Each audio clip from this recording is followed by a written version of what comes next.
Hello, everyone. We are here for the 90th podcast for Your Hero Dang. Academia. I didn't realize it had been that many. It's nuts. Like, yeah, to me that's crazy. We've hit. Let's see. We've hit a few milestones on this. Let's see. We went over 600 reviews with this latest chapter. Wow.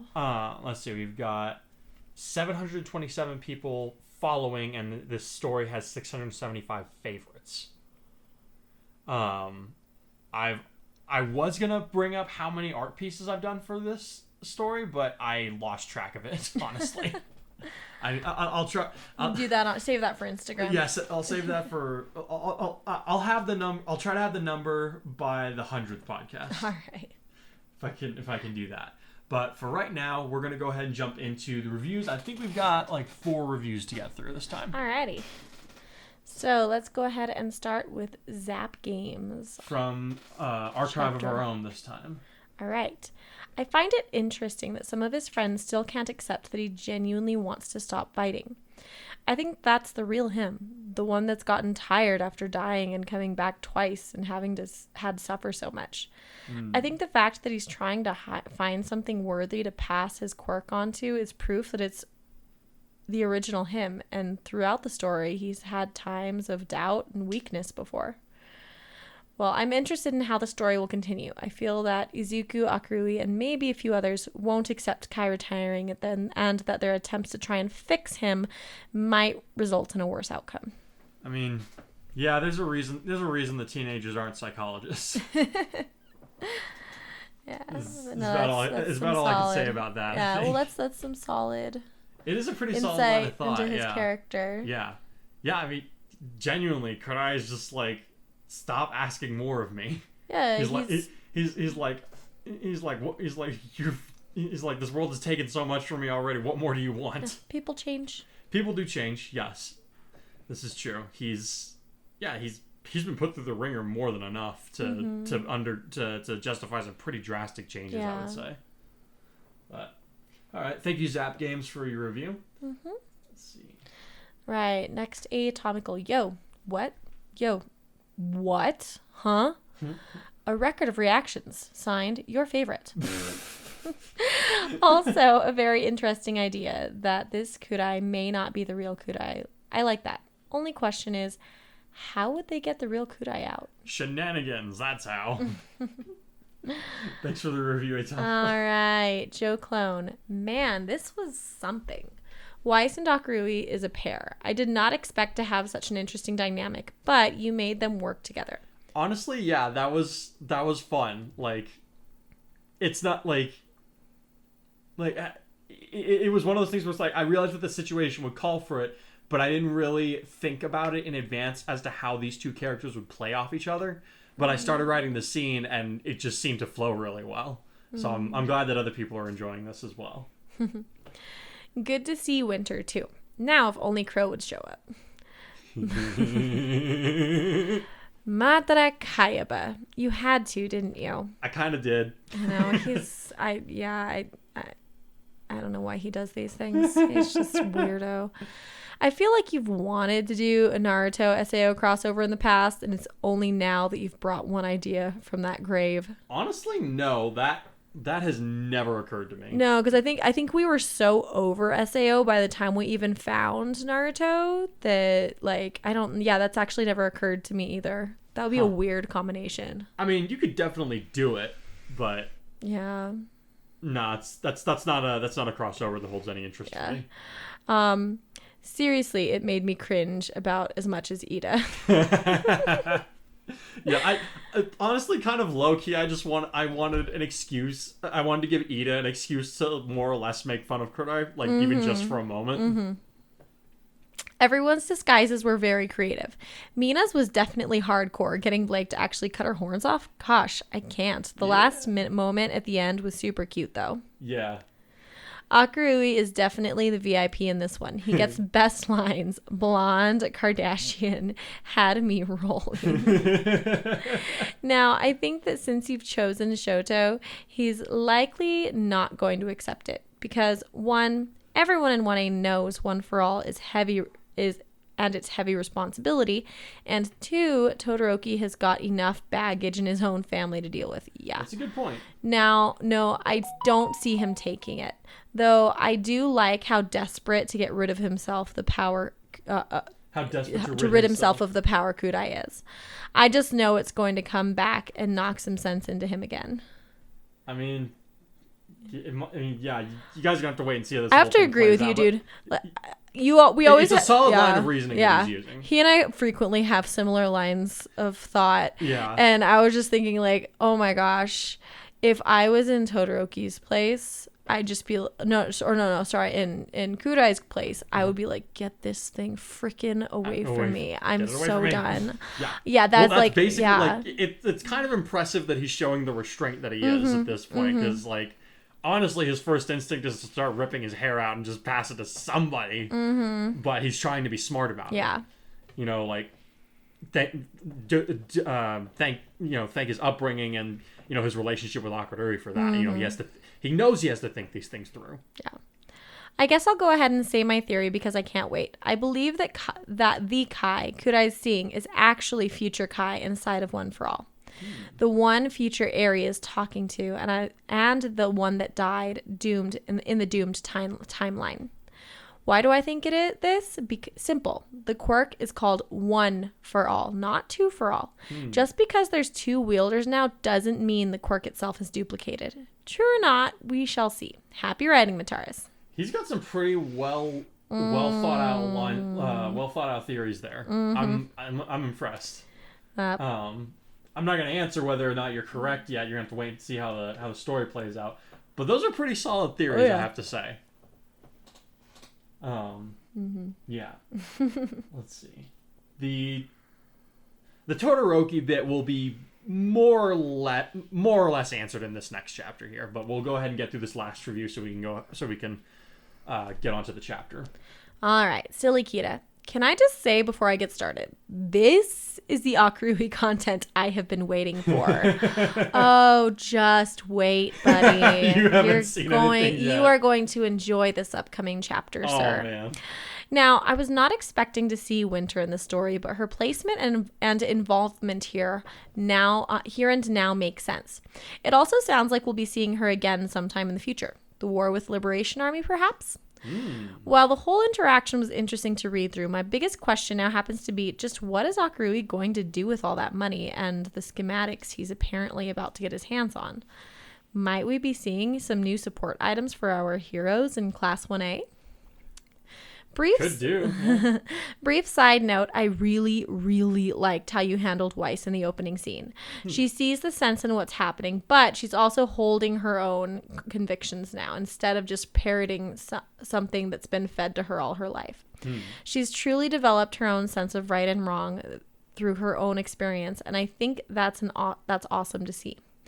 We had a character who thought of herself as being intellectually and morally superior to her peers, and who probably wouldn't have been able to properly verbalize a defense for the belief she claimed to live by. And now she's become someone who is not only able to defend her beliefs, but is prepared to face the consequences of the decisions resulting from the choices that come from them, if need be. I like that. Yeah, I feel like because Weiss is so mean and self-centered, she gives off like at the beginning of Ruby, she definitely gives off like Draco Malfoy vibes. Oh yeah, 100%. Absolutely, I can see that. And I'm like, because Ruby is like absolutely a American Hogwarts vibe, right? And I remember like the first time I watched Ruby like Volume 1, I was I was disappointed by her character initially because I was watching the series as it came out when it was first a thing, and all I had seen of her before then was the White trailer where she's fighting that giant armor suit and like basically taking her test to prove herself to her father, as we find out in the anime. But in any case, like that's all I'd seen of her, and in that she gives off this very quiet, serene. Like she's very graceful in it, like, and she's very composed. So I was like, that's what I was expecting out of her character. Like, I was honestly kind of expecting her to be as Blake ends up being in some of the middling seasons. Interesting. So when we got this Draco Malfoy brat type, I was just like, what is this? But I understood as the time went on, like, as a writer, you can't have all these characters, being, like... Likeable. Likeable, yeah. Human beings are not likable. You need to have friction in them. Yeah. A lot of human beings if are not everybody's exactly the same, it's not an interesting story. Exactly. And, well, I was going to say, I like that she's almost like... Because when I was reading the Harry Potter series, sorry, this is random because we've been reading it, rereading it, I desperately wanted a redeemed Malfoy. Like, I wanted him to change, and I knew that wasn't gonna happen. That was not gonna happen. And it's bummed. Well, actually, if you consider the Cursed Child canon, he does have the Cursed Child is this hot mess that's like it kind of makes the sequel trilogy of Star Wars look good. Like, you haven't read it though. I know enough about it to be like, yeah, this just does not make sense. All right. Well, that being said... There's too many plot holes for me to consider. I'm like, okay, maybe this is like an alternate universe thing where some stuff just fell through, but it doesn't line up with, like, rules that are established in the books. All right. I'm sorry. All right. But that being said, I like it, though, because she's able to turn around and not be that awful. That being said, she's not nearly as awful as him, even from the beginning. She's very petty and she's very petty. You could even call her vindictive. But she is able to see beyond herself. Yeah, I wouldn't even call her vindictive, but the self-righteousness definitely is annoying. Anyway, I mean her beef with the White Fang doesn't go away for a while, even after she makes friends with Blake. Mm-hmm. This is true. All right, so moving on. I have to say, the disguise bit was very intriguing to me. Just definitely not something I would have thought of, to be honest. I saw the new, I thought the new artwork and was very confused until we got to that part. And when I went to look back at the full image, I can understand why Kurai had such a hard time recognizing his friends.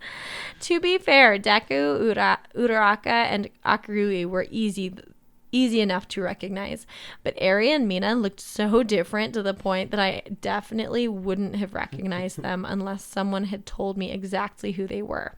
So good job with the disguises, I guess. Thank you. Akio was an interesting side character to add, more because of his connection to Aizawa than anything. But when I stopped to think about it, the whole thing made perfect sense. Eraserhead is an underground hero, so it makes total sense that he would have quite the network that he interacts with outside a quiet network that he interacts with outside of the UA facility. Faculty. You're gonna read because I'm dyslexic. I've reached my limit. Okay, let's see. Seeing as they're all well-known heroes that people and villains would recognize too easily. Nice little bit of extra world building to throw in there. Yeah, like, it's not something that I'm going to go into a whole lot, but I'm honestly surprised that we haven't seen more of Eraserhead's network. Like, because I imagine, like, it mentions that he's an underground hero who tries to stay out of the spotlight, Yeah. Given the way things have gone in the past year, that's not really an option for him anymore. But I would imagine that he keeps in contact with other heroes who also keep out of the limelight, and they're able to pass each other information in such a manner. Like, I want to say that Night Eye... I don't think Night Eye would have been part of such a group, because, he had worked with All Might, so enough people know him to know him by sight. Yeah. But he definitely seems like his personality and the way he operates seems like he would also keep in touch with the same group of people. Yeah, I mean... He definitely gives off the lone wolf vibe, but he's also really smart. So, I mean, he knows... Wolves hunt in packs. Exactly. And so he probably... I mean, I wouldn't be surprised if that was the case. I mean, and I'm sure we're gonna... With the new manga that was... Yeah, My Hero Academia Vigilantes. Yeah, with Vigilantes, I'm sure we'll get more... I'm excited for that to get turned into an anime. Yes. Like, I'm excited for the finale of My Hero Academia to be a thing. I don't think I want them to make a sequel series, but I am excited to know that, like, we'll still get more content in that world, because it's a really solid world and a really good story. I like that we're going to get to see, like, a new angle on the Hero Society. Well, Aizawa's, like, one of my favorite characters, if not my favorite character in the show. Fair enough. So we love ourselves a Kakashi. Yeah. Oh, yeah. And, I don't know, just teacher vibes. Fair enough. Such a mood. Let's see. Is it just me, or is it possible that the Kai Kurai was seeing is his future vestige? He almost seems to have disappeared around the same time as Eri not being able to contact the previous wielders. So does that have something to do with it? I'm almost afraid to commit to this theory because I feel like I'm missing something really obvious, but, well, I guess we'll see. Okay, see, so Jokelin's not the only one who thinks this. All right. Yeah. I mean, I can definitely see. Here. Yeah, I definitely can see how the clues that I've been leaving would lead to that to that conclusion. But you're not getting any answers until the event itself has passed. So, but these are solid guesses, I have to say. Let's see. Silikira goes on to say, now I doubt that One for All is actually going to be passed on to Todoroki, or anybody really. But it's interesting to see the core group of characters discussing the whole issue. There was a lot of tension that felt rather appropriate given the stakes involved, and the fact that while everyone is on the same side, they would all certainly have different opinions on how to proceed. This isn't just something new for your writing, or even this story, but to see the trend continue is both frustrating and satisfying. Satisfying because you are consistently developing these characters and their interactions, and frustrating because why can't they just get along? Teenagers! Teenagers, man, I'm telling you. Teenagers butt heads do that's not fair. Adults butt heads too. Human beings butt heads, but more so teenagers when they're not regulated. Teenagers get more butthurt about it, I think. Oh yeah. No, as someone who works with, I mainly work with children and preteens, but I worked with teenagers for about 8 years, and oh yeah. Drama queens! There's a new friendship falling out and on the brinks of despair every week. So these kids are actually like really mature compared to every group of children I've ever interacted with. So. I mean, the circumstances have kind of forced them to be. But, let's see. All right. And for real, though, that bit at the end was really nice. It's been a lot of downward spiraling for these guys, Kurai in particular, but it was genuinely heartwarming to see him making an effort to get better for Mina's sake, even if not his own. It's progress, and that's something he has desperately needed for some time. Yeah, I mean... I guess this would be kind of the first time that we're starting to see, like, an uphill climb. Because, like, he's putting in the... Like, even in the chapters, like, leading up to Christmas and the Christmas chapter, where he went, like, absolutely crazy. It's been, like, it hasn't even, like, gone uphill. It's been, like, him just trying to maintain a new status quo kind of thing. Like, this is where he's, like, beginning to put the effort into trying to get better. Yeah. So, that's been, yeah. I'm glad that we're finally able to reach that point in the story. Because, like, it has been a pretty heavy... a pretty heavy set of circumstances that's been falling on these guys. Yeah. So, let's see. Akarui versus Hatsume next chapter. Let's do it! Happy writing and good health until the next one, Mataris. Well, thank you. Thank you, yeah. Yeah. I like it when he's healthy. You guys need to tell him to eat because he doesn't eat. Why you gotta call me out like that? Because you need people telling you to eat, sir. This guy, I eat! He gets all creative and he gets on a one-track mind and all of a sudden it's 5 p.m. and he has got a low blood sugar and it's like, oh, I wonder why. It's because I forgot to eat breakfast and lunch. Yeah. And then you're like, oh, I need dinner. Cereal. It's like, no, that is not nourishing whatsoever. No wonder you're just... Oh. Yeah, you guys pray for him. Pray for him and tell him to eat because anything's nourishing if you go long enough without eating. Yeah, dude, you're about to start a new job that involves being like physical. So you need to no. You need to eat, sir. Okay. How about when you pack the kids' lunches, you make yourself a lunch also and set yourself a timer. Sorry, this is a conversation for later, but thank you. Just on the topic of good health. Great. Now I'm going to get a bunch of messages in the next reviews where everybody's going to be like, take better care of yourself. Yeah, seriously. He spends all his time reading and writing and researching for you guys so he can come up with cool stuff, which is awesome. But he also needs to, like, be alive. So... all right, guys. We'll go ahead and let you get on to the next chapter here. And, for all the Akarui fans and stans out there, enjoy this next bit.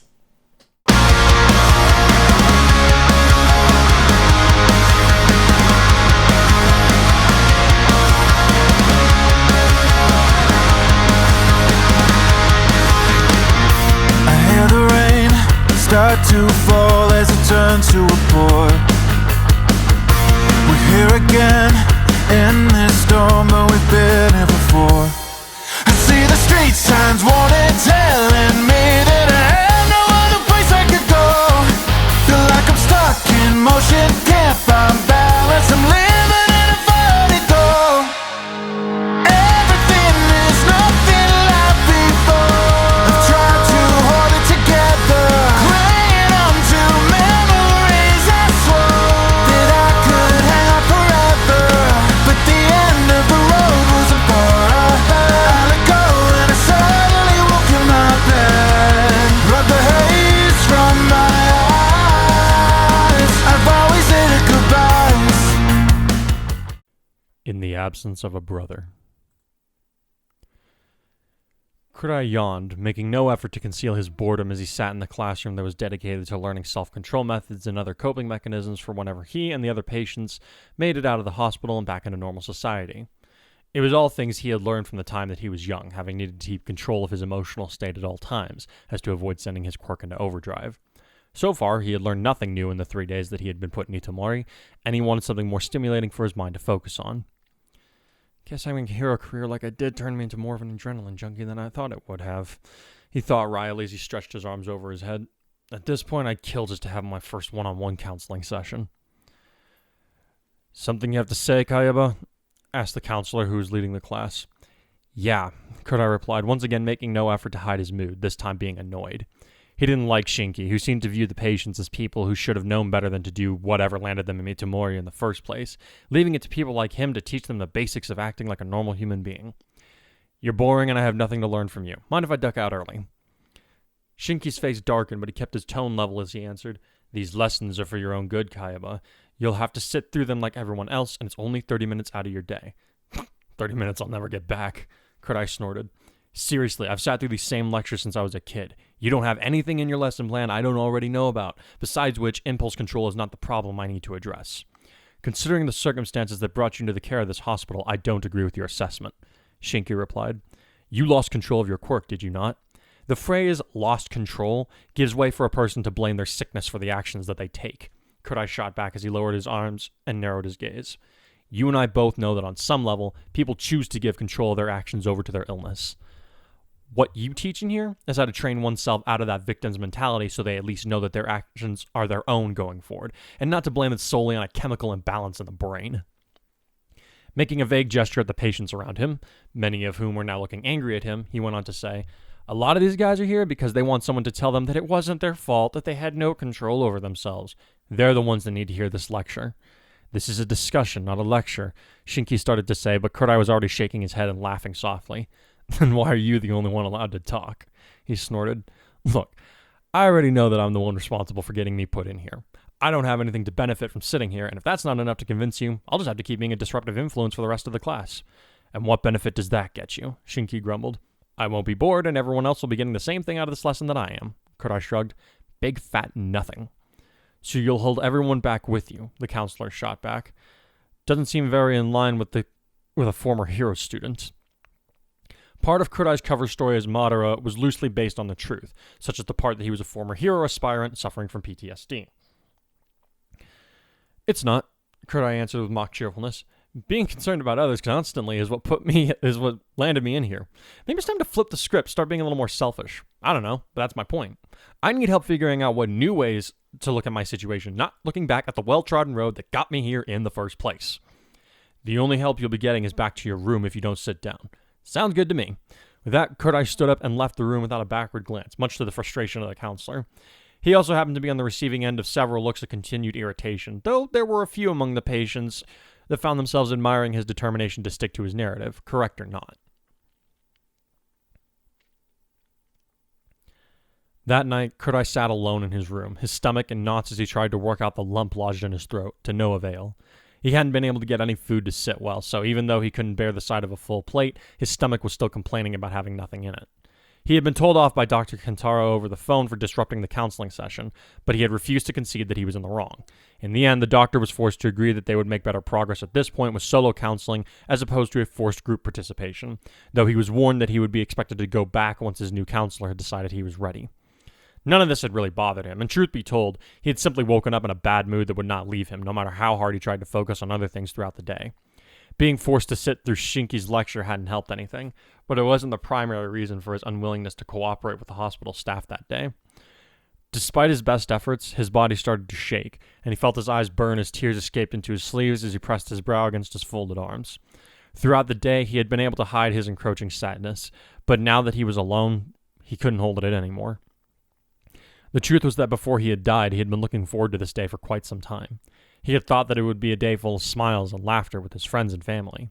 He had imagined they would spend the day reminiscing on their experiences at UA and how it had changed them for the better, followed by an evening watching movies and playing games while waiting for the fireworks to go off.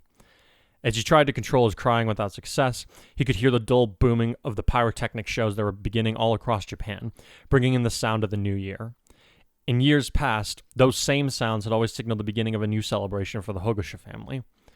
In fact, it was 16 years ago, nearly to the minute, that the guardian hero had been brought into the world. Every New Year's since then, the boy had been surrounded by a happy family and loyal friends to celebrate the day of his birth. And now that he had more friends than ever before, he had thought that this day would be the best one yet, with many more to come. But not this year. For the first time since he had been born, Kurai was alone on his birthday.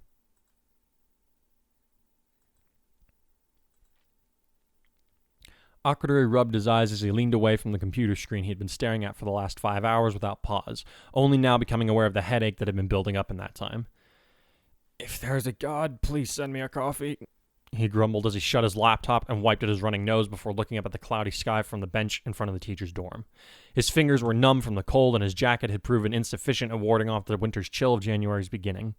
He had just spent his morning and the early afternoon doing what Weiss and Winter had laid the groundwork for during the prior week, that being the transfer of the money they had set aside for him into his private offshore bank account. Actually, there were 3 separate accounts that he had set up, one in the Caymans, one in Switzerland, and another in Japan. The idea was that even in the unlikely event of someone from Schnee Industries managing to follow the money trail to one of the accounts, they would never be able to find the other 2 before he moved the funds again. That part of the plan had only taken him about an hour to execute under the power of the chilly winter sun.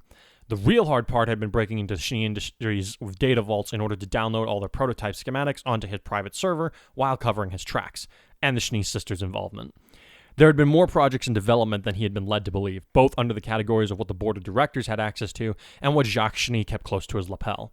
Even with solar intelligence enhancing his mind at full throttle, his skills had been stretched, but he had accomplished his mission. Not only did he now have access to a wealth of support item schematics, he also held hundreds of keys to bringing down Weiss's father, keys that he would certainly use when the time came. Schnee's father will be lucky to see the outside of whatever elitist prison he manages to weasel his way into once I'm done with him, he thought sourly. As it turned out, Jacques Schnee wasn't just an advantageous, greedy businessman who would sell his own mother for an edge in the stock market. He was as bad as Endeavor at being a family man, except that he showed no inclination or intentions to change his attitude toward his mentally deteriorating wife. The more that Akarui had learned about him, the harder it had been not to dump everything he had found on the lap of whoever was running the FBI's white-collar division. The only real reason he was exercising restraint for the time being was that it would take him some time to come up with a way to deliver the evidence concerning the man's shady business dealings and ethics that didn't implicate his daughters in the act of corporate espionage that he had just committed. Best bet would be dependent on his son, he decided. He seems like the type, and I'm sure his sisters won't mind if I throw him under the bus when it comes down to it. That could wait, though. For now, he needed to come up with Aries' lesson plan for the next week, as well as meet Power Loader so he could start getting a sense for how the man preferred to run his classroom and the lab after hours. Just as he was about to stand up, he detected the sound of someone exiting the building behind him and descending the steps in his direction. "You and your brother seem to have an unhealthy love for cold weather," the owner of the footsteps said as he moved to stand in front of the boy, who raised an eyebrow as he noticed 2 steaming cups in his hands. "Well, there's a joke I could make about Schnee or Todoroki somewhere in there. The truth is that this is one of the drawbacks to my quirk," he replied as Aizawa stood in front of him. "It works better with direct sunlight exposure, so if I want to be at my best, I don't have the luxury of staying inside where it's nice and warm. I'd find it hard to be at my best if I came down with something," Aizawa said dryly before he handed Akarui what smelled like potent coffee. "Drink this and go inside. If you get sick during your first week of work, Recovery Girl won't thank you for it." Cringing slightly as he remembered the old woman's knack for inflicting pain with her cane, Akarui forced himself to stand up with his computer and coffee in hand, wincing a little more as his joints protested the sudden movements. "Oh!" he grunted as he arched his back, hearing a few pops as he did. Oh, I forgot what it was like to have a sore back. You're 12. You don't know what a sore back is yet. Aizawa replied a little sourly. You do when you spend as much of time in front of computers as I do, Akarui countered. Once you've had your bones crushed so that the splinters end up in your muscles, you can complain about being sore. The teacher quipped. Get inside. I don't like repeating myself. Okay. The boy grumbled as he started moving toward the building, his toes tingling lightly as blood began to flow freely in his legs again. Man, Kurai wasn't kidding when he said you were a hard case. Unless you want to start tomorrow morning by running 50 laps, I suggest you keep that smart mouth of yours in check, Aizawa growled. At that, Akarui turned around with a raised eyebrow and the words, Nice try, but I'm not a student. You can't make me do anything. The Erasure Hero's eyes immediately flared red while his scarf began to unravel around his neck, and he said, Want to bet on that, Hikari? Even with his superhuman intelligence now being negated, Akarui immediately knew what the smartest thing for him to do would be. I'll just be heading inside then, he said before he turned and fairly jogged up the stairs, eager to be out of the reach of Eraserhead's scarf.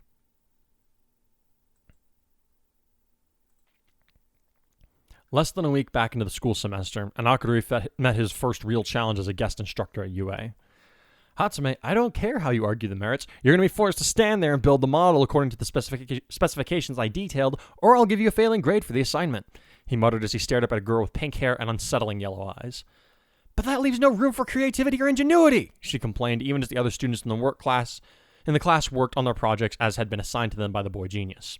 He had spent time with Power Loader during the winter break, learning each of his students' weaknesses, and had drawn up support item concepts that he wanted the freshmen to design in order to spend time on working through these shortcomings. Normally, Power Loader wouldn't have the time to craft individual assignments for each of his students, but with Akarui's help, he now had a way to measure the personal growth of his students in the areas that they had been lacking at in the start of the year.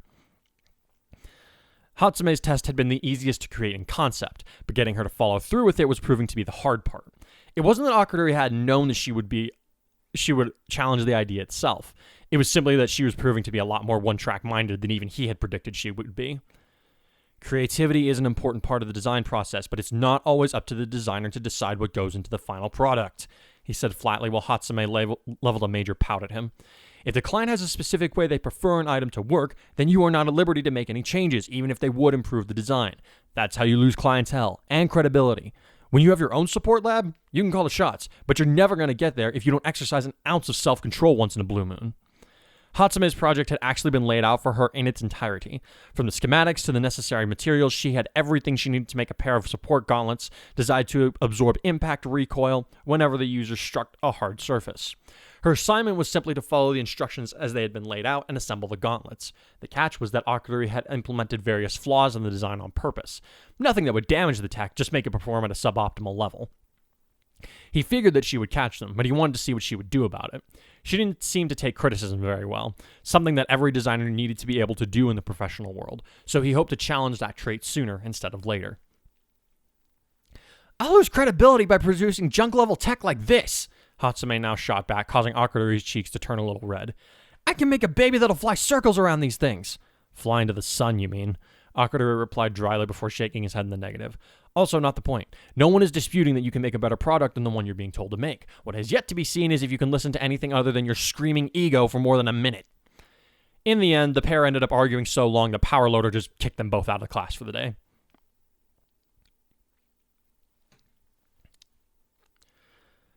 I don't get it, Akarui complained as he sat down to dinner with Kurai's friends the next day. I know I'm younger than everyone that I'm teaching at this school, but what does Hatsume have against me? His schedule didn't always line up with the students from Class 1A, but when it did, they made a point of inviting him to join them. I don't really think it's personal, Izuku replied as they started mixing together the ingredients in his bowl. She doesn't like being told what to do by anyone. Even Mr. Powerloader has a hard time keeping her under control, and that's pretty much because he could ban her from the lab at any time. Akarui raised an eyebrow before he said, so I need to give her a reason to fear me. I don't think that's going to work for you, Ochako said before he could get too far ahead of himself. You might be a teacher, but you're not really the teacher, if that makes sense. It's like how we respect Principal Nezu, but we know that it's Mr. Aizawa who's responsible for us, Todoroki added. Whether or not that means we need to fear him depends on what we've done under his guidance. I'm still hearing that a fear factor should be involved. The younger boy grinned as he broke his chopsticks and swirled his soup while taking an appreciative sniff of the pork aroma. Works for me. Would it work on you, though? Mina's question paused Akarui in place and got him to look another question at her. Seeing it, she shrugged and said, If you think about it, Hatsume's not all that different from you. Her quirk may not let her give her the same level of intelligence as you, or let her skip half the education system in a semester, but she still knows what it's like to be ahead of everyone else in her age group. Now she's got a kid 3 years younger than her who's pretty much telling her that her achievements and inventions don't count for anything because she won't follow instructions like everyone else. I still don't see your point.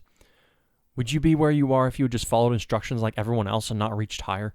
Mina replied dryly. You're pretty much telling Hatsume that she can't be like you, even though she clearly has the potential to break away from the pack. How would you like it if it were the other way around? Akarui opened his mouth to protest, then shut it and looked down thoughtfully at his food, a small frown creasing his face as he did.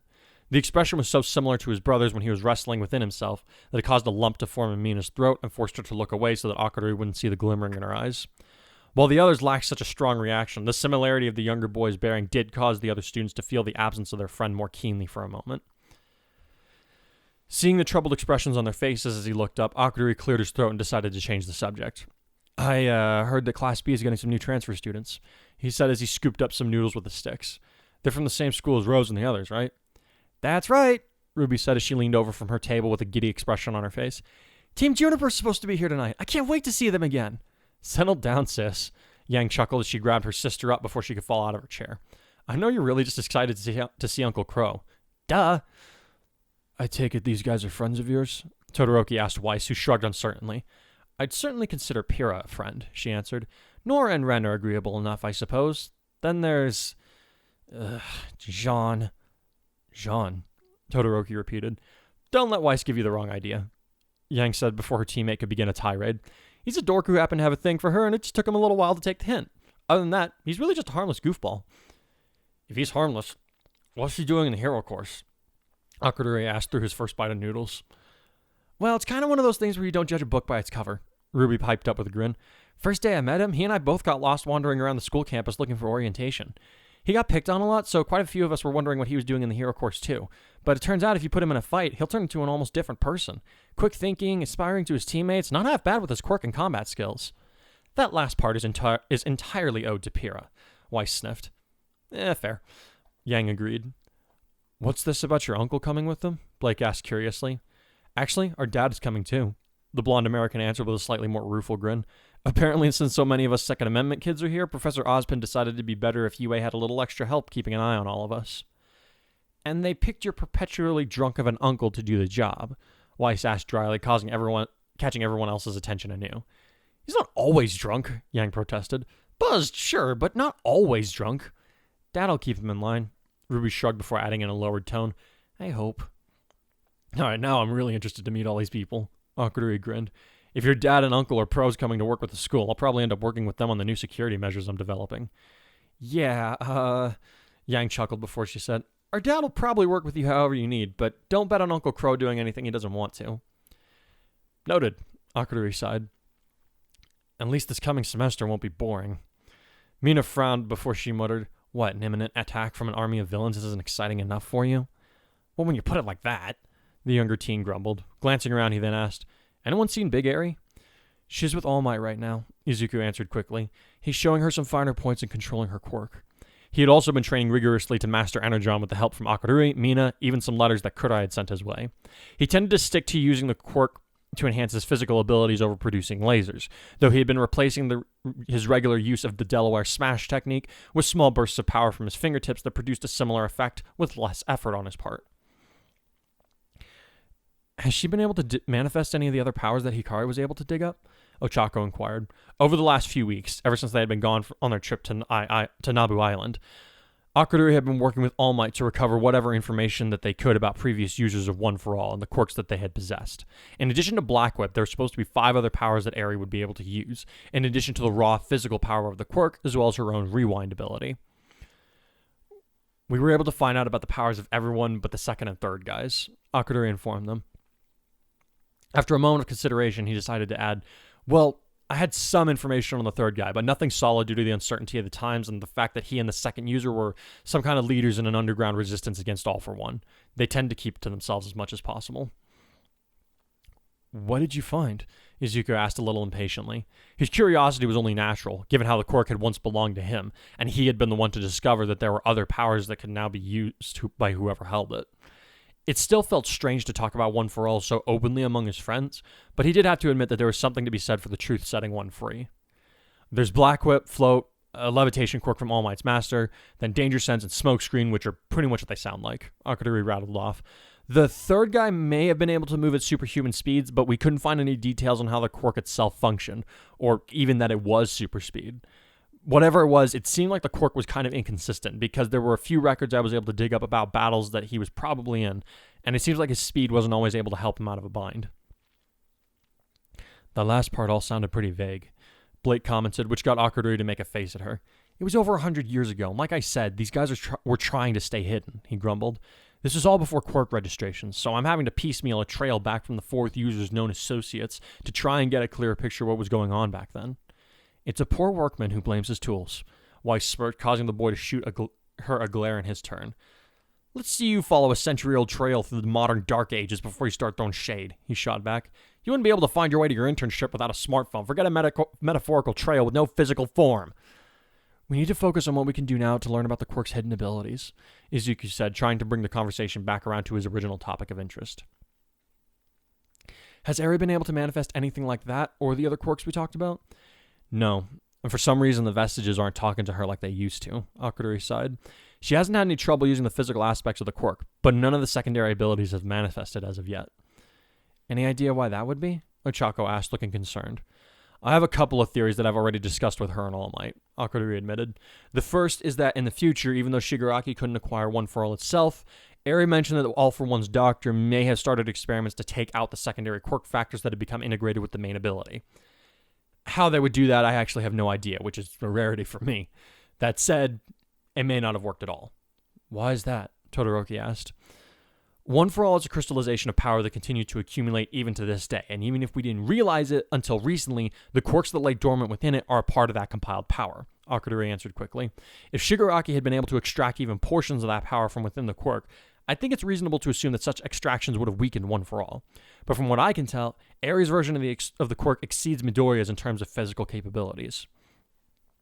She didn't hit anywhere near as hard as your brother did when he had the power, Mina tried to point out, but Akarui was already shaking his head. You're thinking of when he used it in tandem with Energon, a quirk that granted him nearly the same level of physical prowess, he reminded her. When he took up that fight on Nabu Island, I don't think it's an exaggeration to say that he was the most powerful person on the planet. Now, however, he's passed on his old quirk into Midoriya, and vice versa, which means that while he's made it stronger, his version's strength and speed will never catch up to Eri's once she fully masters the quirk. If you think she was fighting you at full throttle on the day she broke onto campus, I'll take the moment now to remind you she has the potential to throw a United States of Smash with something like 80% of her strength. The students all paused, their minds flashing back to the night where All Might had defeated All for One, and the sheer level of destruction that his final blow had dealt to both his enemy and the city around him. The thought that Eri could vent that kind of power without reaching her limit was nothing less than frightening to contemplate, even knowing that she was on their side. Seeing that the idea had gone home, Akarui nodded and went on to say, my point is that if portions of the power were taken, she wouldn't be able to reach that kind of level of strength.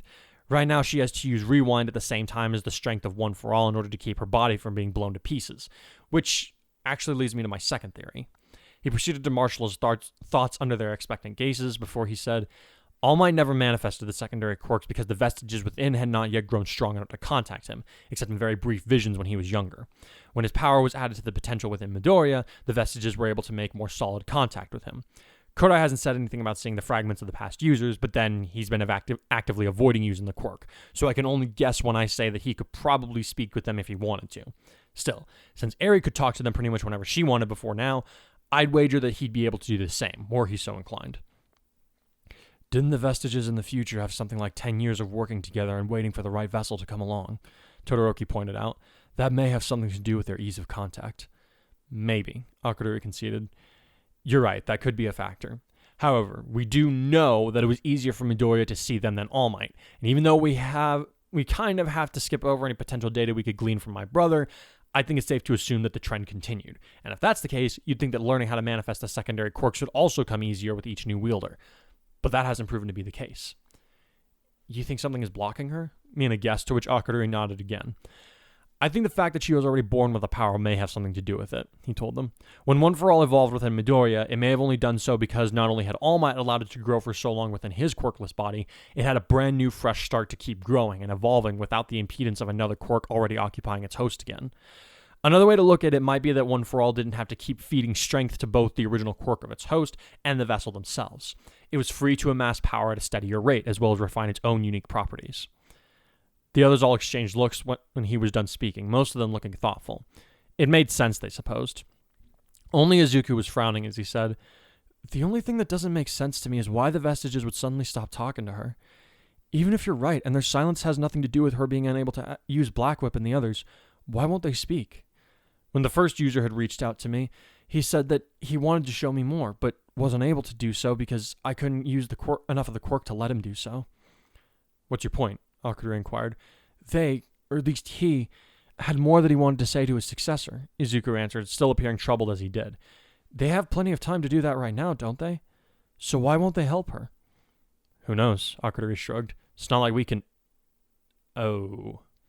As he fixed Izuku with a blank stare, the greenette nodded slowly before saying, "Exactly.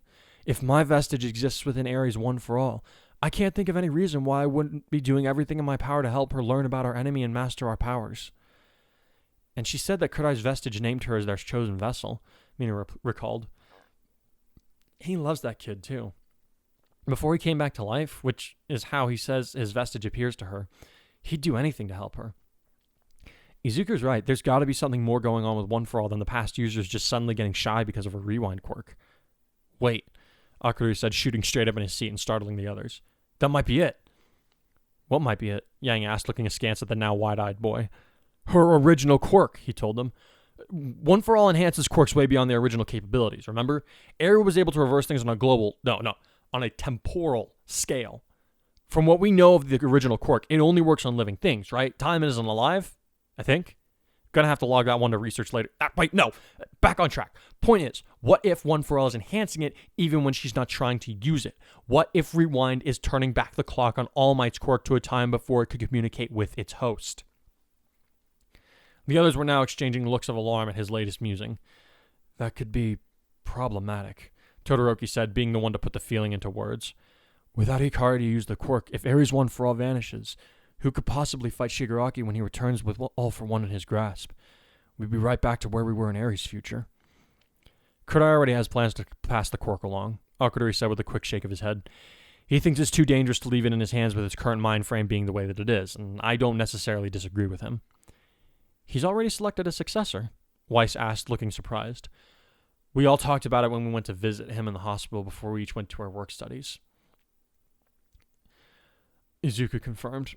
Looking to Akarui, who inclined his head as an indication that he wanted the other boy to continue, he then said, "We talked about several people who we thought would be good fits for the power, and we found one we all agreed with." "It's Todoroki, isn't it?" Blake's guess surprised those who had been present for the discussion of succession with Kurai. "Me?" the heterochronic boy asked in surprise.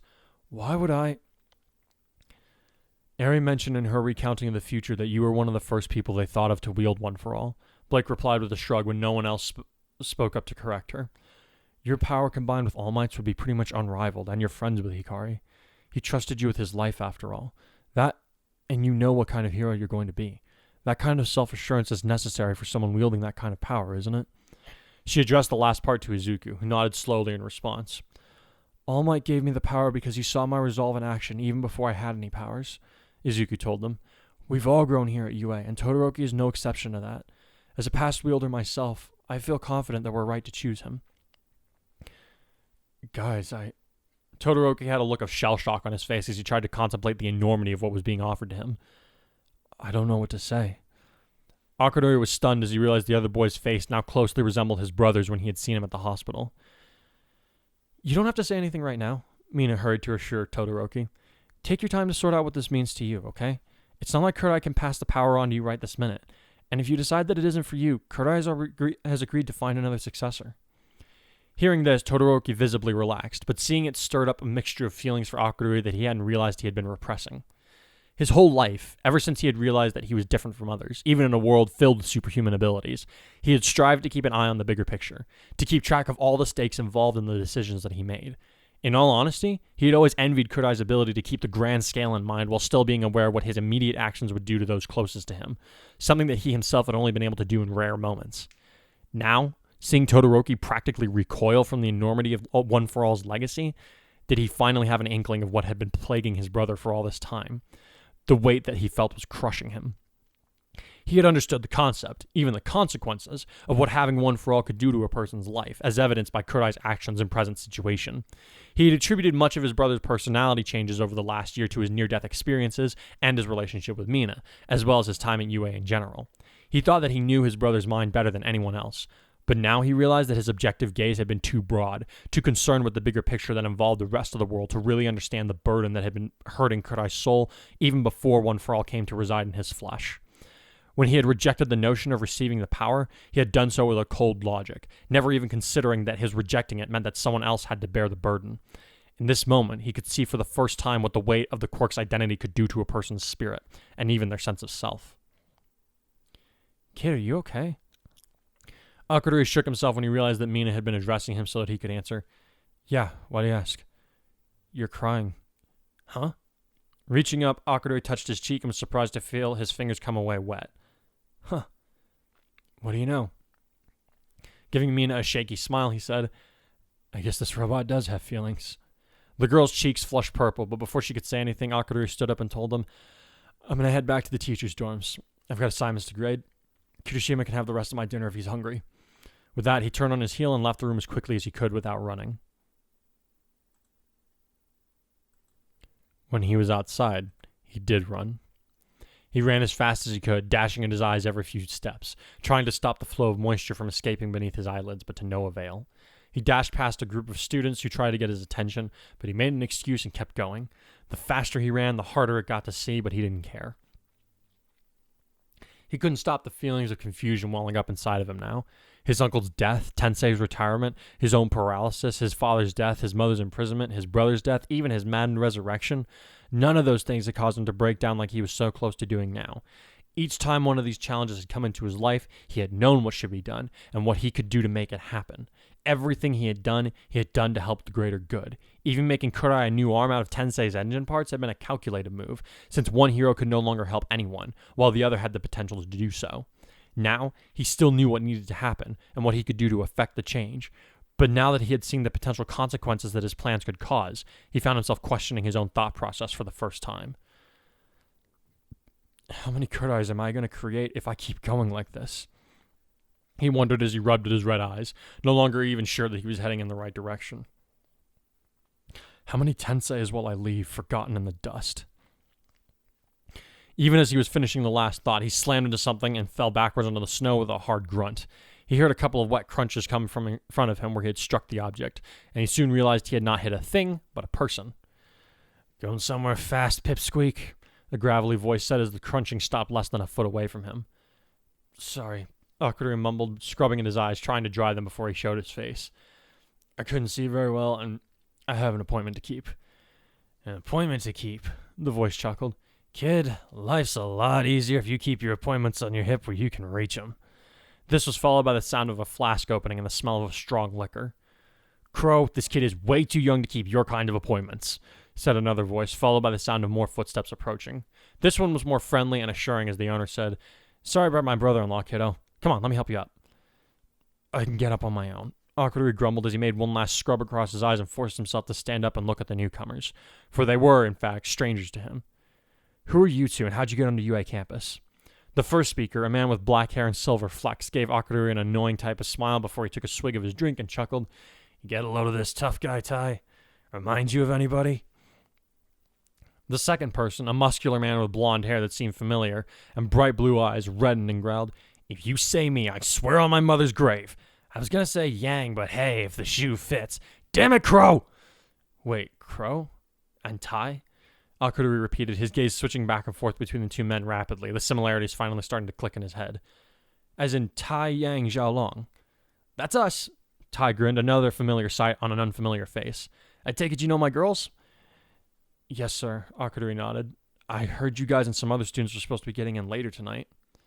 We wouldn't have gotten in until 1 in the morning if this guy had been driving, Crow grinned lazily as he put his flask away, having apparently drained it. Lucky us, I know how to drive anything, anywhere. Except to the AA meetings, apparently. Taiyang grumbled with a shudder. And you call that driving? We're lucky the car didn't catch fire. Oh, sure, blaming our luck. Crow snickered. What else is new? That's not what I meant and you know it. Can I help you guys or should I just go? Akarui asked in an attempt to return the conversation to something more fruitful. Kid, we are way beyond help, Crow chortled. Yeah, speak for yourself, Taiyang muttered. To Akarui, he answered, yeah, we actually wanted to stop by Class 1A's dorms to see Ruby and Yang. Do you know the way? It's supposed to be around here, right? Sure. Akarui nodded before he stepped aside and pointed down the path that he had been running along. Follow that a minute. It'll be the last building on your left on this block. Thanks, Taiyang said cheerfully. After a brief moment of thought, he decided to ask, would you happen to meet Hikari? Principal Nezu said there'd be a little guy on campus working with the teachers and us while we're here. Akarui felt a quick stab of irritation at that piece of information. Where does he get off on calling me the little guy? He grumbled as he started to walk away. Over his shoulder, he muttered, Name's Akarui Hogosha. See you guys... or Hikari. See you guys at the next staff meeting, I guess. Wait, you don't want to come and introduce us to any of the other students? Taiyang asked after the boy. Do we look like we need a chaperone, Tai? Crow chuckled. Leave the squirt be. He's got an appointment to keep, remember? If anyone needs a chaperone around here, it's your drunk ass. The blonde man grumbled. He was about to say that he would catch up in a minute, but then saw that Akarui was already walking away without a backward glance. Realizing that trying to talk more to an upset teenager he barely knew would probably just make things worse in the long run, Taiyang gave vent to a shrug before he turned to follow Crow. Thus he missed the new sprinkling of tears running down Akarui's face as he thought, Dad and Uncle Shiro used to argue like that. I wonder if they still do. He would have to ask Kurai the next time he had a chance to visit his brother. He eventually found himself wandering the halls of the school campus, where a few rooms still had their lights on as the teachers worked ceaselessly to complete the never-ending piles of paperwork associated with their jobs. His feet carried his unresisting body to the support course lab, which he was only mildly surprised to see still had its lights on. As he walked in, he expected to see Power Loader working at the computer like any of the other teachers, but instead, he was greeted by the sight of Mei Hatsume working intently on something he couldn't see.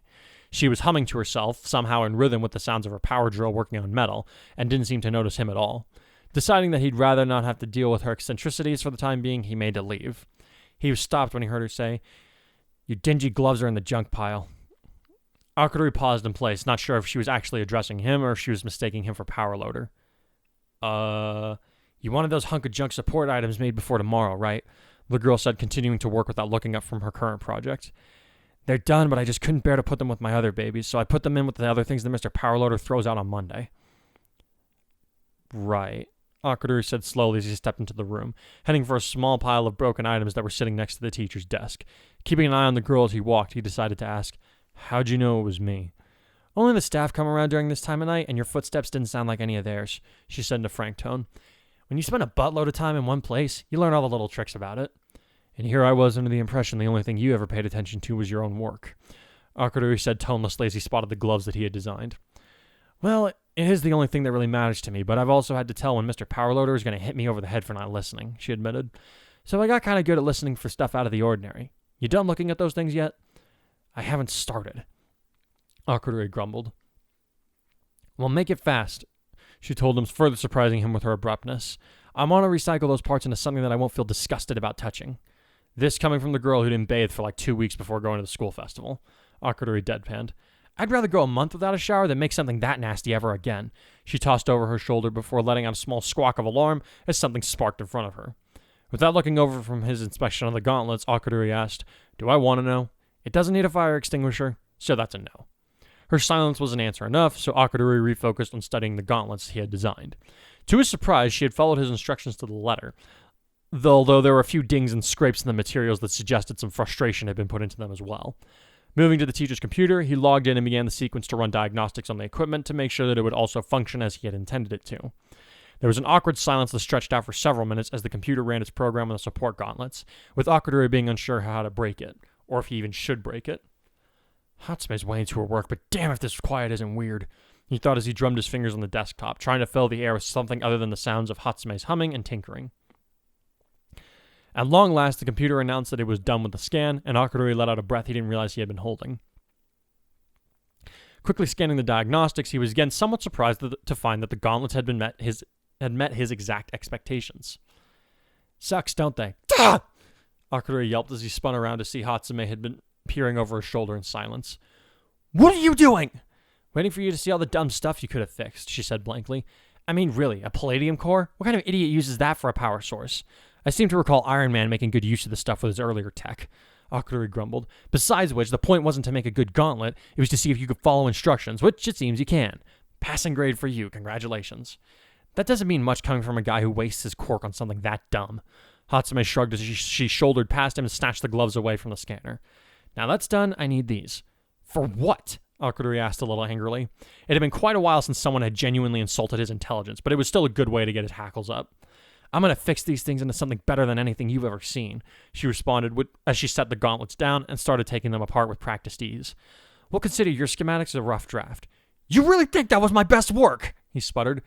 I told you the point of the exercise was to see if you could follow orders. I put mistakes in there on purpose. What? May asked as she paused to see what she was doing. But that's such a waste. And why should I believe you? It's not a waste if you're getting your point across, Akarui replied as he pulled a flash drive out of his pocket and plugged it into the teacher's computer.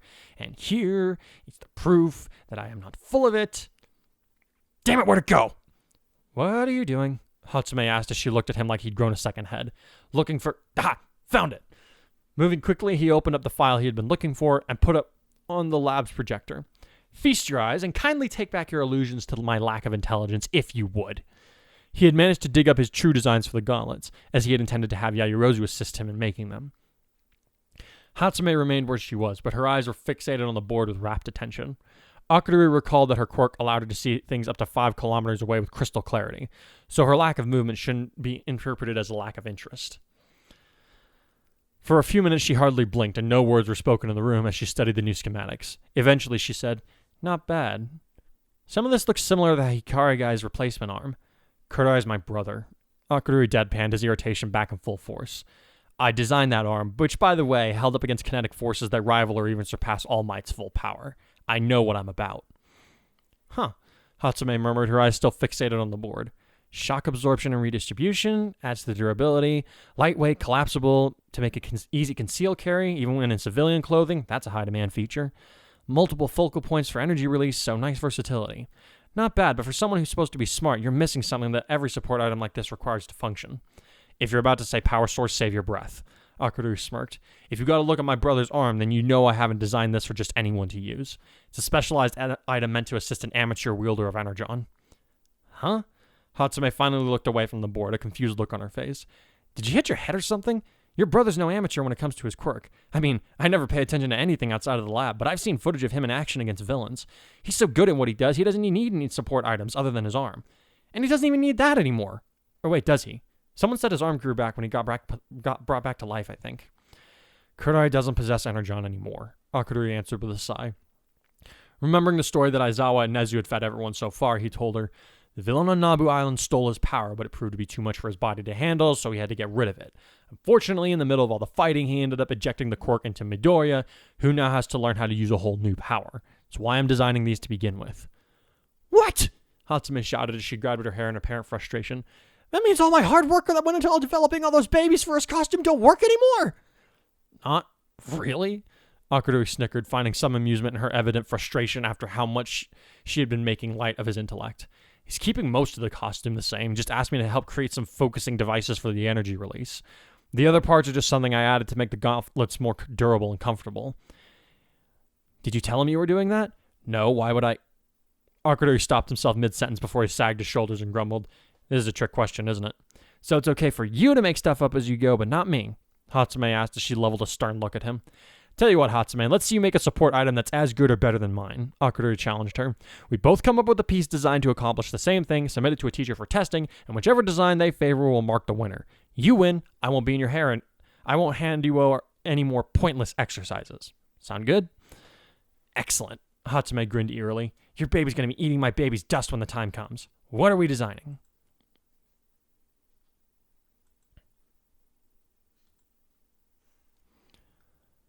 What's the point in all these extra defenses being set up if the villains aren't going to see him, is all I'm asking. President Mike grumbled as Akarui shut off the projector that he had been using to present his proposed schematics for new security measures on UA's campus. If they don't see a reason to back off, isn't that just inviting them to attack us again? Right, sure, Crow drawled from where he was reclining in his chair, up against the wall, and away from the other teachers, several of whom looked disgruntled by his presence. He swirled his flask next to his ear as if trying to hear how much liquid remained inside of it before he went on to say, "Let's put up a big flashy sign that says we're upgrading everything, why don't we? That'll scare off the paranormal liberation fanatics." His voice was layered with so much sarcasm it was as though he were addressing a child who was only just beginning to understand the concept. Does he have a point, or is he just trying to piss us off? He's trying to remind you guys that these League people, or Liberation freaks, whatever they are these days, they don't think like normal people. Tai Yang sighed as he rubbed the bridge of his nose, something that he did often when he was made to work with his brother-in-law. From what Nezu has told us, that Shigaraki guy isn't really afraid of anything. He'd probably take these upgrades being advertised like a slap in the face, and he returns stuff like that with interest. It'd probably make him attack us even faster. Thing is, according to what we've been told by Eri, Shigaraki was supposed to have already attacked us by now, All Might said in a subdued tone. The fact that the Liberation Front is holding off means that something has changed from the future, something to make them more cautious. He had been a lot more somber in his mannerisms in the last few weeks, having been subjected to a hearing by the school board as to whether or not he should be fired for his conduct concerning Kurai and Izuku's training. While not everyone had been made aware of One for All, instead being told that Eri had been able to come back in time due to the quirk experimentation in the future, Aizawa had informed the rest of the staff that All Might had been training the two boys to take on his responsibilities, in addition to all the other hardships that they had been made to suffer, resulting in Kurai's current predicament. Most of the other teachers still respected All Might and what he had done for the community at large, as well as recognizing that he had been put in a fairly impossible situation when he realized that his power was fading and his body was withering away. They didn't necessarily approve of his actions concerning the two boys, but they felt that he had done the best he could, and as long as he continued to devote himself anew to all of his students, he would not face any disciplinary action. However, the injunction was now on his record as an instructor, which meant that he would have to proceed very carefully going forward, lest he be made to answer for his actions with Japan's Board of Education, outside the protection that UA currently offered him. Aizawa had observed the proceedings and acknowledged the judgment of the other instructors without complaint or protest, but it was clear that he would be watching All Might with an eagle eye, and every ounce of suspicion that he possessed. Even now, he was eyeing his coworker with a measured gaze, as if waiting for him to say something that would give him an excuse to pounce again. Akarui had noticed this, and seeking to divert the other teacher's attention away from his idol, now said, "You guys were never able to find a mole in the school, right? Maybe there isn't one, but if there is, they could have informed Shigaraki's people that Kurai is still alive, that we have a new ally with power equal to his. That would probably be enough of a deterrent to make them proceed with a greater degree of caution. Or maybe they've decided to wait on their leader to emerge from whatever procedure he's probably undergoing right now." "Procedure?" Power Loader inquired. "What are you talking about?" Eri mentioned that when the front attacked us in her timeline, Shigaraki didn't actually appear for several months, not until the spring, if memory serves, he answered. "We also know that when he did join the fighting, he possessed All for One's power. Based on what we've been able to find out about the Nomu creatures, modifying somebody's body to take on additional quirks isn't something you can do overnight. If Shigaraki is working on obtaining All for One's quirk without turning into a brainless Nomu, it's got to be an even more complicated process, right?" The other teachers looked thoughtful as they processed his theory, with Gunslinger eventually saying, "Makes sense to me. If the League and the Front were certain that they didn't need a new All for One to win against us, they wouldn't be waiting around." "What does that have to do with whether or not we let it be known that we're increasing our defensive measures?" Cementos asked. "It means that we know that we have time to get ready now," Nezu answered him. "What we now face is the question of what we should do with that time." Isn't that obvious?" Crow sneered. "Geez, for once, even the bigwigs have more sense than you people." "Do you have to deliver an insult every time you have a point to make?" Vlad King growled. "Yes," Crow replied before emptying his flask into his mouth. "The Safety Commission has your kids training with work studies because they're turning them into soldiers for the war they suspect, and that we know is coming. If those asshats are doing their part, you guys should buck up and start doing yours. Stop giving them reasons to throw you guys under the bus already. I thought you guys prided yourselves on being the best pros around here. Stop making these kids do all the work for you. Sheesh." There was an ugly silence before Gunslinger growled, "If you were one of my sidekicks, I might have you shot, Branwyn. If I was on your payroll, I'd shoot myself, Crow shot back. Why are we even having this discussion? Gentlemen, please, Nezu said in a calm tone before voices could be raised. While I am inclined to favor making the effort to keep these upgrades a secret, I would remind our friends from overseas that we are in no position to simply act on plans because they sound good. If we do not proceed in unity, we will soon find ourselves not only facing threats from outside of these walls, but also from the discord it would generate among ourselves. Unity, huh? Crow snickered. I thought you people lived on the competition around here. Okay, go refill your stupid flask. Taiyang sighed as he lowered his head in frustration. You're not helping anything right now. Yeah, because these people are probably beyond help. Crow snorted as he made a stumble over toward the door. Later, Tai. Let me know when there's an actual job for me. Is he seriously drunk? Midnight demanded as the man fumbled for the doorknob a couple of times before he finally managed to exit the room. He's always drunk, Taiyang admitted. I am Catbug, Crow shouted from outside the door before he slammed it shut. Unfortunately, he has some valid points. Aizawa murmured. If we really were all killed in the initial attack in Ares' future before Shigaraki even showed up on the scene, we need to start upping up our game and quietly. The villains will attack us eventually, that's a fact. We'd be best served by equipping ourselves with the means to bloody their noses even harder than they would have expected of us. We also don't want to provoke them before we're as ready as we can be. That gives them time to gather their strength, President Mike protested. That's what Crow's here for, Taiyang said before anyone else could add to this idea. Believe it or not, and I know there are going to be more than a few of you who don't, Crow's the best there is at the infiltration game. He's going to be working to get into their ranks and sabotage them as much as he can in the next few months. How? Cementos asked. I don't know exactly how he does it, but I've seen the guy take down more than one corrupt hero and politician. Taiyang shrugged. The people he investigates suddenly end up having a lot of skeletons walking out of their closet that gets them shut down, and usually in jail. You'd never be able to pin it on him, though. Branwen will be investigating heroes who may have ties to the Liberation Front and working to expose them for who they really are, Nezu explained. Hopefully, the more people that he identifies as villains, the more information we will get out on its own about what our enemies are up to. It may even help to prevent from recruiting as many members as they would have had in the future. All Might nodded. Any reduction to enemy numbers would be welcome, he nodded. Xiaolong and Aizawa are right. If we give Branwen time to do his thing, it gives us more time to train up our students as best as we can. Shall we begin applying Hikari's inventions to our defenses in secret, then? Nezu asked as he set his paws down on the table in a gesture of finality for the conversation. As the teachers were trickling out of the meeting room, Aizawa felt his phone buzzing in his pocket. Looking down at the displayed number when he pulled the device out of his pocket, he quickly called out, Hikari, come with me. Huh? Akarui stuttered, having nearly been lost in thought as to which defense mechanism he should augment first as he exited the room. What for? It's the hospital, the teacher replied as he started walking toward his classroom, which was currently unoccupied. I imagine there's been some kind of change in your brother's condition, and I figured you'd want to know about it sooner rather than later. Yes, sir, Akarui said quickly as he stepped up to walk behind the older man. Due to his new schedule as a guest teacher, assistant medic, and inventor, he hadn't been able to see his brother since his initial visit, and he'd only been able to talk to him a few times on the phone in the interim. Thank you, sir.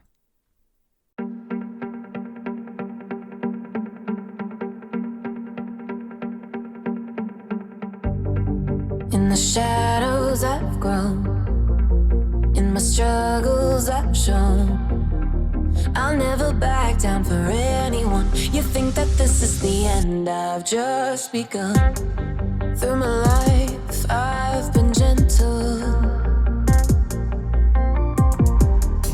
but I know it's in my mental. Stop, need a moment, a component. I try to show it, so soft spoken. Am I broken? No. Who's my next opponent? Every moment pushes me to focus harder, show I can do anything I set my mind to. No obstacle I can't push through. Alright, so the last time I did an Akarui chapter, it wasn't all Akarui even. It was between Akarui and Shuken. Mm-hmm. But this one is like we got an opening scene with Kurai And then the rest of it was from Akarui's point of Yeah. view. Like, did my you enjoy gosh. that? Yeah, the first scene straight up made me bawl my eyes out. Like, I was over here curled up in a ball, crying. Oh no. That was awful. So when I ended up in the hospital due to a psychotic break, I actually got out like just in time to be home for my birthday. So while I was writing this scene, I was kind of trying to think like, how would it have felt if I was actually like in a hospital of crazy people for my birthday? So hopefully that translated into good writing. Oh my gosh.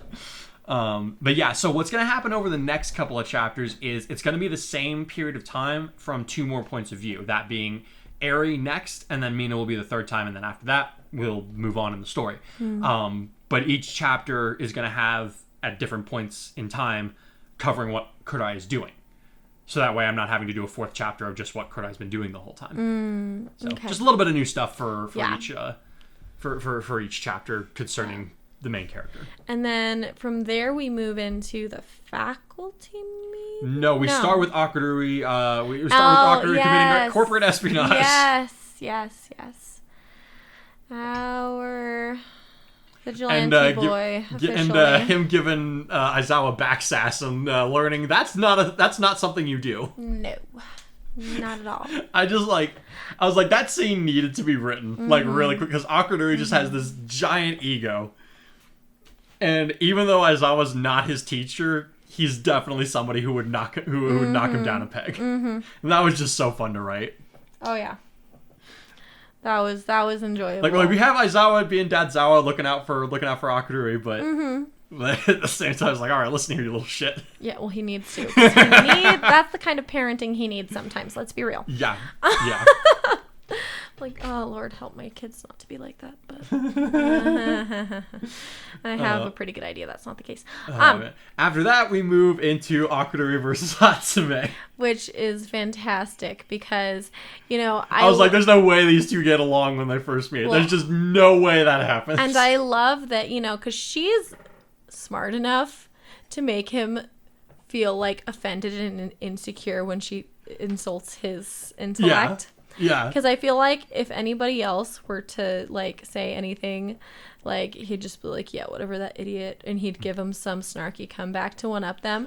But it straight up made him sweat a little bit because he had to pull up his...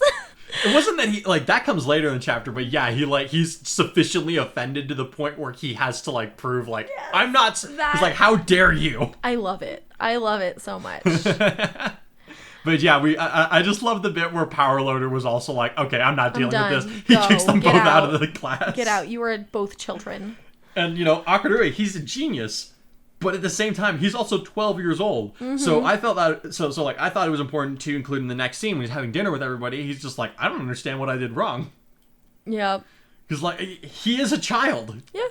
He's really intelligent and really mature for his age, but there are certain proclivities that he has where he's childish. Or they're trying to explain to him like how their teachers get through to them in different situations, and so like the first thing he hears is like, oh, so I need to make them afraid of me, and they're like, no, that's not how this works. Oh my gosh. Well, yeah, it's different too when you're a young TA, and it's wild because just being a teacher for the last 5 or 6 years. Like in the kind of classroom situation, because we worked with kids long before I became a teacher, but being like in the situation I'm in, and just like the physical changes that have happened to me just in the last 6 years, I know that I look slightly older and I carry myself differently. And so it's wild how differently students treat me. Like I have a baby face, so they still like are shocked that I'm married, because who would want to marry Mrs. Cram? But anybody with a brain, that's who. But it's, there's a lot more respect that comes as I get older and carry myself like I'm older. I think also part of what it is that you've been established at that school to the point where it's like, even if you honestly don't look any older than you did when you started. You're nice. But you're welcome. Because the students have been there for a long time, they understand your presence as an established fact at this point. Yeah. And like they're used to you being there. It's the case at other schools that I haven't been at for a long time either. But Okay. but just the way I carry myself. But when you're first like working with children, it's just gaining that respect to begin with, and then if you're close to their age, like, oh my goodness, it's teaching mid and high school when I was in college. That was something else. I can imagine. Yeah. So, no, sorry, but yeah. So Akarui being in that situation where he's having to figure out social situations and how to assert authority. Like, he's used to being in a room, and like he's used to his intelligence basically putting him on a step ahead of everybody else. And he's used to being able to have intelligent conversations with the adults in the room. And so all that put together is like he's used to walking into a room and being in control of the conversation and the topic of discussion and all that. You try that with Hatsume. Exactly. Just try. She just steamrolled him. Yeah, it's great. I love it. And he's just like, I don't understand. I love it. But then, so like I did, and I'm glad that I was able to hit two birds with one stone, because I was able to segue that discussion into the point where he like starts looking at the one for all situation with a certain amount of ethos as compared to simply the logic of everything. Yeah. Or you mean pathos. Sorry, pathos. Like he obviously he feels emotions. Like we saw him get upset when his brother died and all that, and like even before that when their dad died. I think it's because you get that cliche of like the Sherlock character not being able to tap into his emotions or understand them because everyone makes that genius be emotionally handicapped. Yeah, and it's like he's a little bit, but he's not like a sociopath, you know? He's like, there was that bit where it's like, it says that he hasn't broken down. Like, he had never been close to breaking down, because like, he's definitely vented his emotions before, but this is hitting him in a different sense to the point where he's like, starting to question whether or not he'll be able to function. Because he realizes he's like, have I messed up? He's like, have I really been doing the right thing this entire time? Like, he's bordering on an existential crisis here. Yeah, well, I mean, also he did have a major meltdown when he was in the hospital at one point, because he was really angry, and he had a major outburst. Yeah, but that was when Kurai was like, you're right. Yeah. He did have that happen. But then again, all of a sudden, you have to take into account this is a child of a police officer. All of this is going on, and he just committed a major crime. And so it's like, I think even if he doesn't realize it, he's got this anxious, heavy feeling, probably because he just crossed this line. Yeah, that he's known he's capable of crossing for a long time, but he finally crossed it. He's always known how to toe the line. He's always known like how far he can legally push stuff, but he like now I think at this point he's starting to understand why his parents did what they did, because he's like rules are like, it's not something that needed to be said in the chapter, but it's like, to him, rules are a good thing. They need to be there, but sometimes the rules handicap the people trying to do the right thing too. Yeah. So anyway, he just did a Robin Hood almost. Pretty much. Since we don't know what he's doing with that money yet.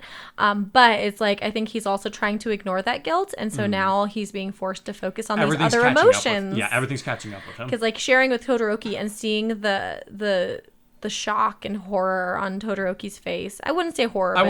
More shock. But like, there's that moment where he didn't even consider the fact that him rejecting One for All meant that somebody else had to take that burden. Like, and he like seeing Todoroki like brought him to that realization. He's like, how did I not understand this? Yeah. Like, that's not going to change his, like, he's not going to go back to his brother and be like, I'll take One for All now. Yeah. He's not going to do that, because he knows that he would be way too dangerous. Especially now that he's committed a crime. He's proven that he's capable of crossing the line. But now he understands what that's going to do to somebody else. And that fills him with guilt. Yeah. Kills me. And so just when I'm starting to get all teary again, we run into... Hey, somebody wanted Crow in this chapter. I think it was Joe Clone. Yeah. Crow and Taiyang showed up, And so I'll give you a couple of guesses as to who were those students that he ran by while he was crying in the snow. But we'll cover that a little more next chapter. But yeah, having those two in is just so much fun. Yeah. Like the dynamic that they introduced to the other teachers who are used to. This is where we move into the faculty meeting. Yes, this is where we move into the faculty meeting. So my question was, after I heard this, was, well, why, if they're already like strategizing and thinking about like what they have to use against the front, why aren't they taking the topic of future Eri to the Hero Safety Commission? My answer to that was that so the teachers at UA, they have questions, but as we see in the show, they also look out for each other. Mm-hmm. They tend to kind of turn a blind eye to things sometimes. It's not necessarily that they turn a blind eye. It's that they realize that if they don't ask questions, then the others don't have to give answers that they would rather not hand out. Kind of thing. Well, they trust each other enough. Like nobody asked All Might like why are you losing your power? Because like that just doesn't happen. Like his power was deteriorating. Like his health, they understood. He had been wounded really badly, even if they didn't understand how. But everybody knew that his power was fading. But nobody asked him why that was. They just trusted that he had reasons for what he was doing. Granted, that's more of a personal thing, and this is something that affects literally the entire world. This is true, but my point is that the UA teachers have been shown, it's been precedented in the show and the manga, that they look out for each other. Mm-hmm. They protect each other where they can. The Safety Commission is not going to be as kind or understanding. Well, no, we know that. They will grill the shit out of Eri. Well, yeah, we know that, but... And they will find out about One for All one way or another, and that's something that they don't want getting out. Yeah. Yeah, like that's they can still make their preparations. They can still, like, the Safety Commission already knows that the Paranormal Liberation Front is becoming a thing. Mm-hmm. Like, they're aware that forces are moving in that direction. That's why they sent Hawks in. Mm-hmm. So they already have all the information that they need. Yeah. So bringing up Eri would just bring heat on UA and honestly trip them up more than it's worth. Mm-hmm. And she's a child, and she's under she doesn't need to go through that. Yeah. She's been through enough. Yeah. She doesn't need to go through that. All right. Yeah, I didn't. That was just my main thing, because I was like, this is. It's a valid question. Yeah. Anyway. Yeah. Was there anything else you wanted to cover from that conversation? Not in particular. I was gonna go over like what did you think of Akarui and Hatsume's second conversation happening? That was when he got his little insecurity thing and had to plug in his flash drive and be like, "See, here, he's like, I'm not stupid. And How dare you?" It's just so funny because just him being like insecure about something is really funny. Yeah. I don't. It was one of those moments where it's like he probably didn't realize that he was insecure about it. Yeah, he was just angry and like, "Look, you stupid person. This is like."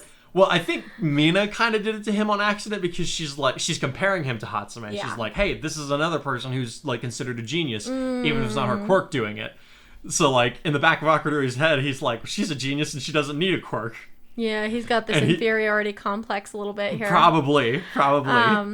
And that's never really happened to him. Yeah. So he's just like got like that angry tick mark over his head. Mm-hmm.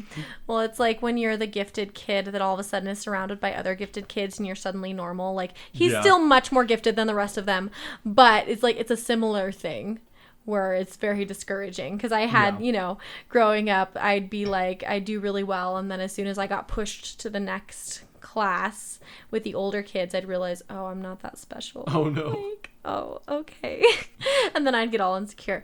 And it's not the same thing because he's still leaps and bounds ahead of a lot of other people, most other people, but their little what was it? Their bet. Their bet is exciting. I'm sure everyone's gonna be that's gonna turn out so good. You guys don't even know. Oh man! But then of course, then we kind of go back to being kind of Bumville. Well, I mean, the very end of the chapter, the hospital's calling Aizawa. Something's happening with Kurai. Yeah. So I got all stressed, but. Yep. Oh, is it good? Is it bad? You guys are gonna be waiting for a while to find out. He's so mean. I'm sorry. I promise you guys, I fight for you. He doesn't listen. Nah. So the next chapter, we're going to be getting future Eri's point of view of what's happening like during this same month. So basically, the events of this chapter take place throughout the month of January. Okay.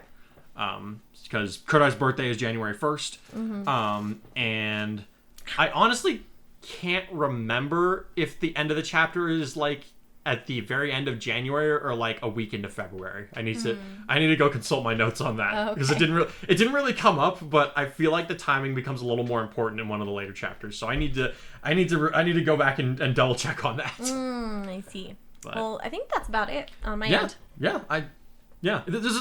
was like the beginning was, how do I put this? Like the beginning sequence was, it wasn't difficult to write, but it felt like it should have been, if that makes sense. Because like, again, I'm drawing from my own personal experience and like something that caused me a fair amount of distress, but it kind of surprised me how easy it was to get through the sequence. Well, I feel like you're in a lot better of a place now, so it's easier to be looking at things in retrospect. Dredging up those memories and stuff like is difficult for me most of the time, but I don't know, for some reason in this instance in particular, it wasn't too hard. Brain is in creative mode, you know. Might have been, yeah. Like him calling out the instructor, like that was all you. Honestly, no. No? Like I didn't do that. No. Because well, so it may have been how I would have reacted now because like so him going in, I had to think about it as like, okay, so he's had this kind of upbringing. He's had these trials, he's had to overcome these things because of the way his brain works up to about a few months ago. Yeah. So he would have already basically known all the stuff that was covered in the lessons that I was like the curriculum that the teacher is going through when he's talking to all of them. Yeah. That's stuff that I did learn while I was in I remember that being one of the first and most important lessons that I still hold on to, is that people like to use their illness as an excuse for whatever they do. It's like, oh, I lost control because such and such. No. I remember the counselor talking to us. He's like, no, you didn't lose control. You chose to give up control to your baser urges or to your sickness or whatever you want to call it. It's like at some point you made the decision to give up control. Yeah. It's like so that was something that was really important for me to hear and understand, and it was one of the first steps I took in resuming control over myself and coming to understand. It's like, no, I'm not bipolar. I am a person who has bipolar disorder. It's like I don't let the illness define me. It is a factor of who I am, and even it goes into shaping my personality to a degree, but it is not all that I am. And that's a very important distinction to be made that unfortunately a lot of people don't understand, and I think it's largely because it's not taught to them. We live in this victim mentality society that almost encourages people to embrace this this victim mentality. Yeah. I honestly thank God that I ended up with that teacher that I did, because like I think that very easily I could have ended up with somebody who would have enabled me to continue acting pathetic, because it was pathetic the way that I was acting. Yeah. So that's, and large, like there were other things that I learned in there, but that's the one lesson that has always stood out to me very vividly, and that's the one that I'm not going to forget. That being said, the difference is Kurai's been going Kurai through therapy knows his this entire already. life. Yeah, because he of his knows work. all this. So he's just sitting there like bored out of his skull, because he's like, I already know this. He's like none of this is new. He's like I need something new to understand. He's like, as much as not to be bored as to like try and move forward in things, because he's like all this. He's like, knowing all this stuff played into me ending up where I am now. I need a different. He's like, I need something else. I need a different track to take if I'm gonna get out of this. Yeah. So, like the advice that he's receiving isn't bad. It's just redundant to him. So. That part I wrote it very easily, but I did have to think about it a fair amount, because I was because my first instinct was to write it like how I reacted to it, and I'm like, no, Kurai and I are similar in some respects, but because of his upbringing, this has to be different. So that was probably the challenge of writing this chapter, even though it ended up being fairly easy to type out, if that makes sense. Okay. No, yeah, that makes sense. Yeah, cool. But well, I hope you guys enjoyed this podcast. 90 podcasts. That is insane. Wow. We are preparing so we're gonna start preparing some prizes that we're gonna give out during the 100th podcast. So that's still a few months away, but be on the lookout for that. Yeah. Because we'll be getting things ready. I hope you guys like the prizes that we're preparing. Yeah. As always, thank you guys so much for your support. Thank you for listening to us. Thank you for joining us and being nerds. And we hope you guys have a plus ultra couple of weeks until the next one.